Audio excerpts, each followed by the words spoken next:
Salam sejahtera, Anda bersama saya Salbinus Saribun untuk berita Borneo Today TV malam ini.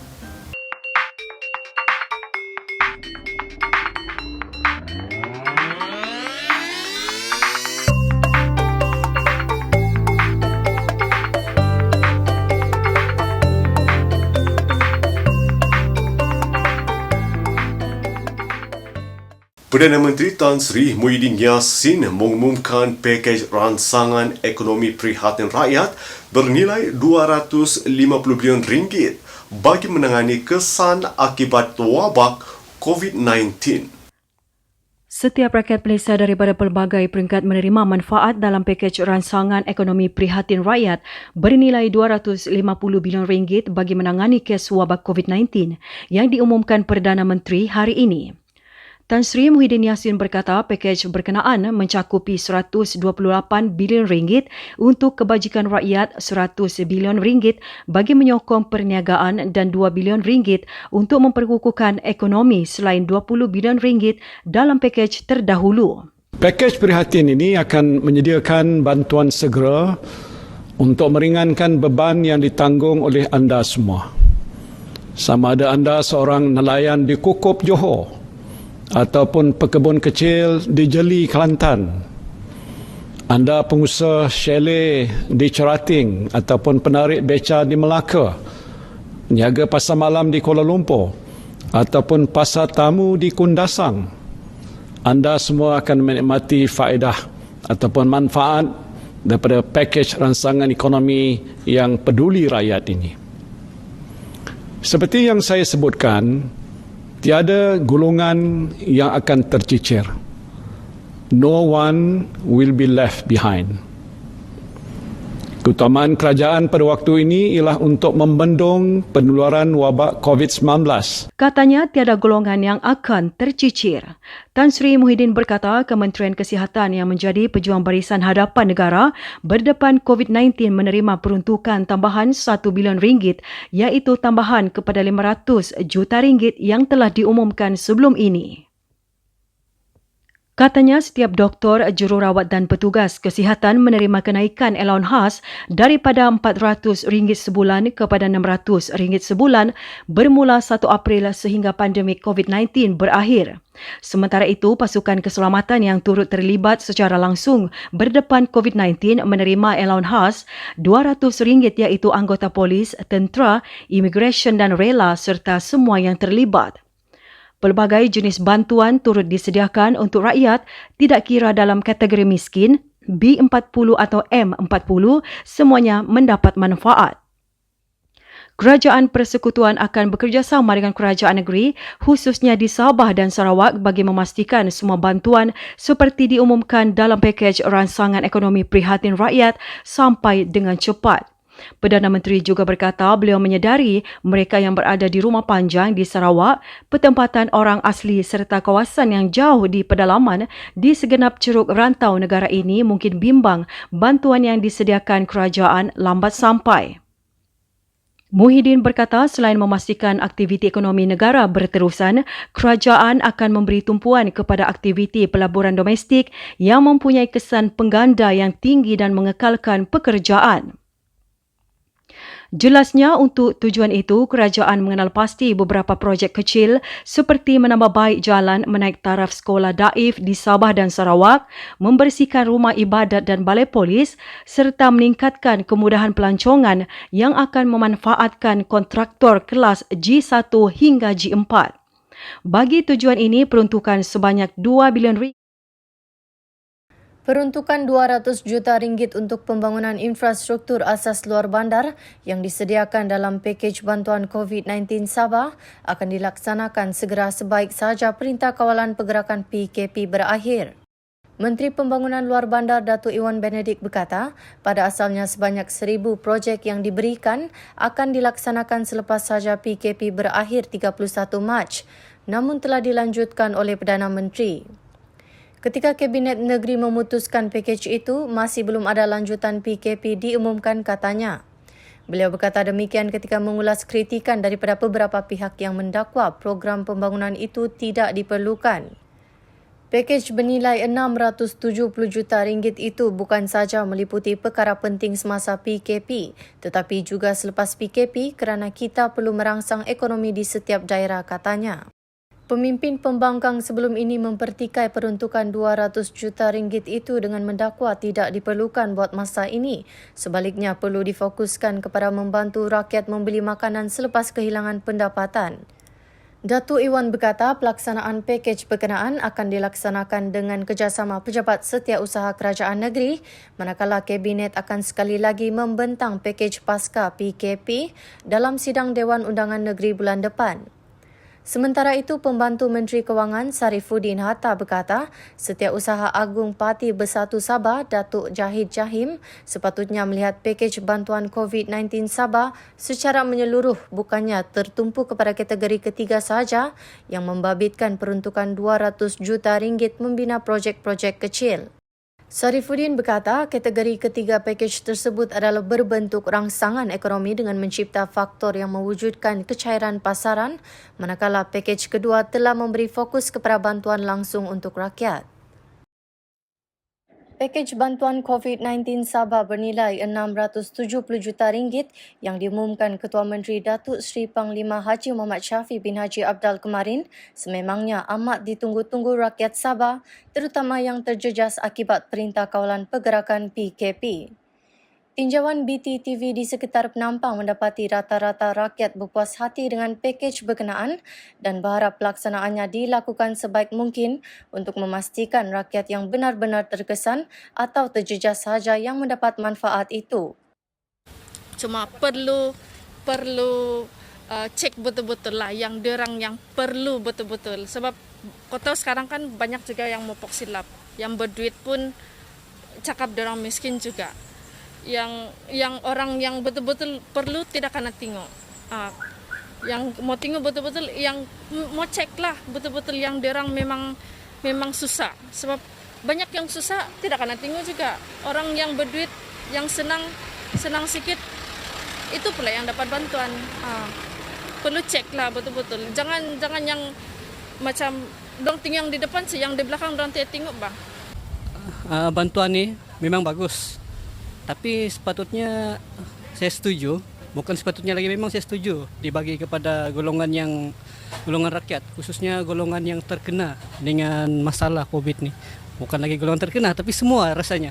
Jadi saya ingat untuk bantuan ini, dia patut disalurkan kepada pihak NGO lah, supaya lagi senang untuk sampai kepada pengguna. Kalau kita terus kepada akaun-akaun macam akaun bank begitu, kita tidak tahu dia sampai atau tidak, sebab kita tidak tahu macam mana kesampaian bantuan ini, sebab kerajaan mungkin belum tidak tahu sama ada golongan ini betul-betul terkesan atau tidak.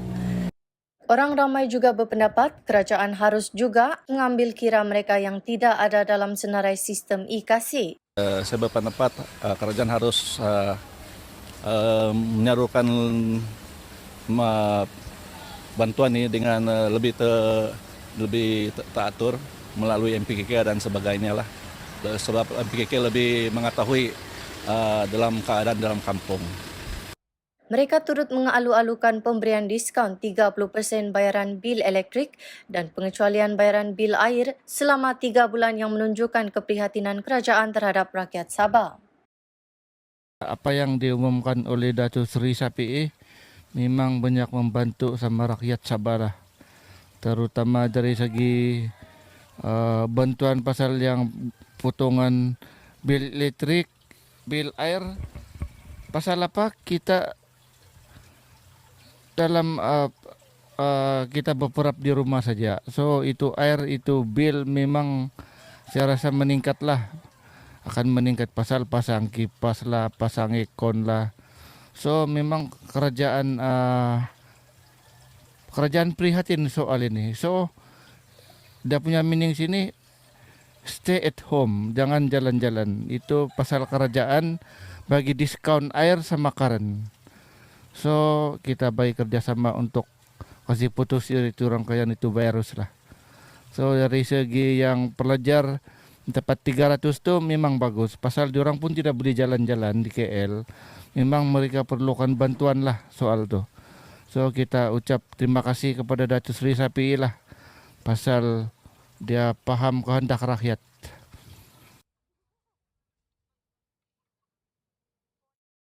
Pejabat Kesihatan Kawasan Tawau menafikan timbalan pengarah Hospital Tawau, Dr. Azman Ibrahim, berada dalam keadaan kritikal selepas didakwa dimasukkan ke unit rawatan rapi ICU di hospital berkenaan. Pegawai Kesihatan Kawasan Tawau Dr. Gina Vindran ketika dihubungi BTTV hari ini berkata, Dr. Azman memang dirawat di ward ICU. Namun itu bukan bermakna beliau kritikal seperti dakwaan segelintir pihak, sebaliknya hanya diasingkan daripada pesakit lain. Menurut Dr. Navindran, tujuan pengasingan itu adalah bagi memudahkan urusan rawatan lebih rapi memandangkan perkhidmatan Dr. Azman diperlukan untuk operasi rawatan COVID-19 di daerah Tawau. Terdahulu, tular berita di laman sosial Facebook mengatakan Dr. Azman dimasukkan di ward ICU akibat COVID-19 sehingga menimbulkan kekeliruan orang ramai yang beranggapan beliau kritikal. Semalam, Bonnie Today melaporkan Dr. Azman mengesahkan dirinya positif virus berkenaan sejak kemarin dan kini sedang menjalani rawatan di Hospital Tawau. Dr. Azman antara dua petugas hospital di Sabah yang disahkan positif COVID-19. Ketua Pengarah Kesihatan, Datuk Dr. Hisham Abdullah dalam satu kenyataan berkata, sehingga pagi semalam 80 petugas kesihatan KKM disahkan positif COVID-19. Katanya berdasarkan siasatan punca jangkitan semua anggota kesihatan ini bukan disebabkan oleh pengendalian pesakit di fasiliti kesihatan KKM. Bekalan oksigen untuk seluruh hospital di Sabah adalah mencukupi, kata Timbalan Ketua Menteri Datuk Seri Panglima Wilfred Madius Tangau. Beliau yang juga Menteri Perdagangan dan Perindustrian Sabah berkata, satu-satunya syarikat pembekal bekalan oksigen di negeri ini, Sabah Oksigen Sendirian Berhad, telah memberi jaminan bahawa bekalan itu mencukupi untuk tujuan perubatan termasuk untuk kegunaan menghadapi wabak COVID-19. Kementerian Perdagangan dan Perindustrian Sabah juga membantu 40 syarikat di negeri ini mendapat kelulusan daripada Kementerian Perdagangan Antarabangsa dan Industri MITI untuk kebenaran beroperasi sepanjang PKP, di mana Sabah Oksigen Sendirian Berhad adalah syarikat ke-40 yang telah menerima kebenaran beroperasi dari MITI. 40 syarikat itu termasuk syarikat yang menghasilkan barangan penting keperluan harian, khususnya tong gas memasak, makanan dan minuman serta produk berkaitan dengan sokongan perubatan. Mengenai bekalan oksigen di hospital di Sabah, Datuk Seri Madius berkata, Sabah Oksigen telah menyediakan 80% daripada jumlah silinder yang diperlukan walaupun kontrak mereka sebenarnya hanya untuk mengisi oksigen. Ini bermakna pada ketika ini pihak syarikat tidak memikirkan tentang keuntungan semata-mata tetapi juga lebih kepada memberi perkhidmatan untuk memastikan keperluan setiap hospital mencukupi.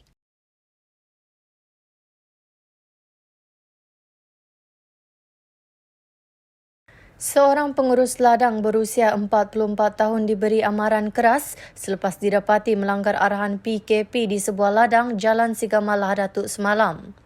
Amaran itu dikeluarkan selepas ladang kelapa sawit berkenaan didapati masih beroperasi seperti biasa walaupun terdapat arahan kerajaan negeri mengenai penutupan semua ladang di Lahadatuk Tawau dan kinabatangan berkuat kuasa kemarin.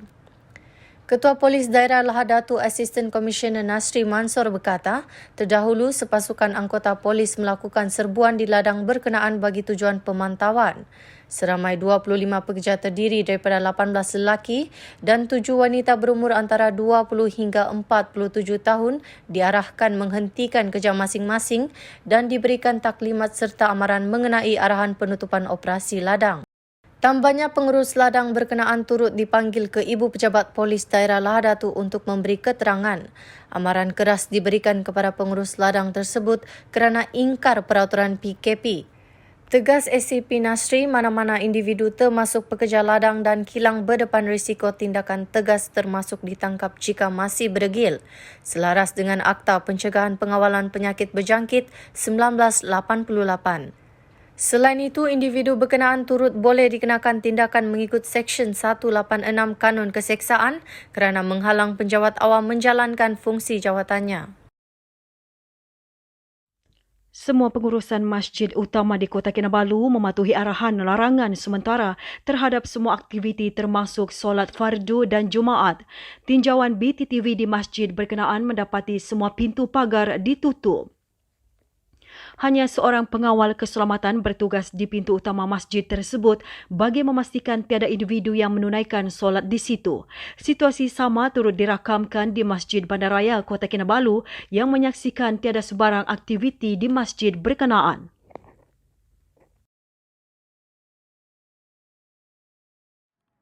Jabatan Hal Ehwal Agama Islam Negeri Sabah JHEINS melakukan pemeriksaan mengejut di 8 buah masjid di Tawau hari ini. Dalam ops masjid, jam 11 pagi tadi, 2 kawasan iaitu Morotai dan Jalan Apas diserbu. Pegawai Penguatkuasa Agama Jens Tawau Madrasah Kusing berkata, hasil pemeriksaan pihaknya mendapati semua masjid terbabit mematuhi arahan PKP. Pemeriksaan itu dilakukan selepas Jens Tawau menerima aduan orang awam yang mengatakan aktiviti keagamaan dijalankan di masjid berkenaan. Masjid yang kita off tadi dan memang ada, tetapi apabila kita buat off, maka kita nampak tadi jelas, maka tidak ada mereka langsung membuat apa-apa aktiviti, khususnya dalam salat berjamaah ataupun salat Jumaat. Kita telah bagi makluman, kita telah bagi amaran kepada mereka ini supaya tidak membuat sebarang apa-apa aktiviti. Dan jika mana mereka juga enggan tidak memberi kerjasama, maka kita serahkan kepada pihak berwajib untuk mengambil tindakan dan langkah-langkah seterusnya. Jens Tawau turut menampal notis pelanjutan penangguhan aktiviti masjid dan surau sehingga 31 Mac depan bagi tujuan menangani penularan wabak COVID-19. Pihak berkuasa Indonesia mengarahkan 6 jemaah tabligh Malaysia yang terkandas di Pelabuhan Nunukan Indonesia menjalani kuarantin selama 6 hari bermula kemarin. Menurut sumber, kumpulan itu kini ditempatkan di pusat tahanan sementara di Nunukan selepas Kerajaan Sabah melarang sebarang kemasukan dari luar negara sepanjang tempoh pelaksanaan PKP. Sampel mereka sudah diambil dan dihantar ke Jakarta untuk dilakukan ujian COVID-19. Dalam masa sama, Indonesia juga menunggu keputusan daripada Sabah untuk kebenaran pulang ke sana menurut sumber itu ketika dihubungi BTTV semalam. Terdahulu, portal berita khabar utara.com melaporkan Ketua Pejabat Kesihatan Pelabuhan Nunukan, Dr. Barullah mengesahkan penempatan 6 jemaah tabligh tersebut di wilayah berkenaan. Semua jemaah tabligh itu dalam misi dakwah tiba di Makassar, Sulawesi, Indonesia pada 11 Mac lalu sebelum tiba di Pelabuhan Lim Hijung, Nunukan dalam perjalanan pulang ke Tawau. Bagaimanapun, kumpulan itu terkandas selepas kerajaan negeri menutup semua laluan antarabangsa bagi mengekang penularan COVID-19. Sumbangan kepada golongan memerlukan diteruskan di sepanjang tempoh PKP di seluruh negara oleh pertubuhan bukan kerajaan NGO, antaranya di Bintulu. Sebanyak 16 buah rumah di Kampung Kuala Segan Bintulu dipilih bagi menerima sumbangan daripada pihak Jabatan Amal Bintulu hari ini. Sumbangan ke setiap rumah dilakukan dengan kerjasama Surau Darul Yakin. Menyerujuklah mana-mana NGO yang mampu untuk sama-sama berganding bahu membantu keluarga-keluarga yang dalam kesusahan, especially-nya mereka yang mengharapkan pendapatan harian. Bila dah tempoh PKP tu memang susah untuk keluar rumah lah mencari pendapatan ataupun mencari sumber rezeki untuk keluarga-keluarga. Mengucapkan ribuan terima kasih kepada pihak-pihak yang telah menyumbangkan kepada penduduk Kampung Kuala Segan atas pemandangan keadaan sekarang ini. Kita kini tu nak keluar pergi pasar pun sikit dapat, nak beli barang. Bukan hanya kepada penduduk, sumbangan turut disampaikan kepada Barisan Hadapan di Kampung Jepak, Bintulu. Misi menghantar bantuan seterusnya akan dilakukan untuk penduduk di Rumah Panjang. Nama Makcik Kia, seorang penjual pisang goreng tiba-tiba saja popular di seluruh negara apabila disebut-sebut oleh Perdana Menteri ketika membentangkan pakej rangsangan ekonomi prihatin rakyat bagi menangani wabak COVID-19 petang ini. Tan Sri Muhyiddin berkata Makcik Kia tinggal di program perumahan rakyat PPR Desa Tun Razak, bersuamikan pesara kerajaan yang kini bekerja sebagai pemandu Grab serta mempunyai seorang anak yang berhutang dengan Perbadanan Tabung Pendidikan Tinggi Nasional (PTPTN). Makcik Kia sebenarnya adalah analogi yang diberikan Perdana Menteri untuk menjelaskan kepada rakyat tentang bagaimana bantuan-bantuan yang disediakan di dalam pakej berkenaan boleh diterima setiap rakyat seluruh negara. Kalau Makcik Kiah ada buat pinjaman kredit mikro pula untuk perniagaan goreng pisang dengan bayaran balik pinjaman sebanyak RM100 sebulan, Makcik Kiah akan dapat pinjamatan sebanyak RM600. Keseluruhan pinjamatan ialah sebanyak RM4,464. Jadi keseluruhan nilai manfaat yang akan diterima oleh keluarga Makcik Kiah ni, termasuklah pemberian tunai dan penjimatan ialah sebanyak RM8,664. RM8,664. Jadi Makcik Kiah pun agak bolehlah tersenyum sikit dengan kiraan yang saya buat ini.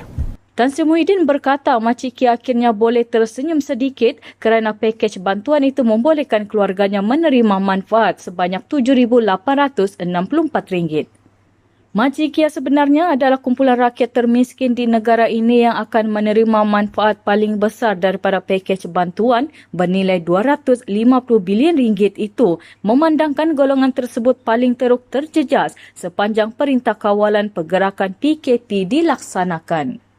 Menurut Perdana Menteri, pakej berkenaan bersifat menyeluruh. Justru setiap lapisan rakyat Malaysia menerima manfaat termasuklah orang miskin kategori B40 dan M40. Saudara, pastikan anda berbelanja secara berhemat sepanjang Perintah Kawalan Pergerakan.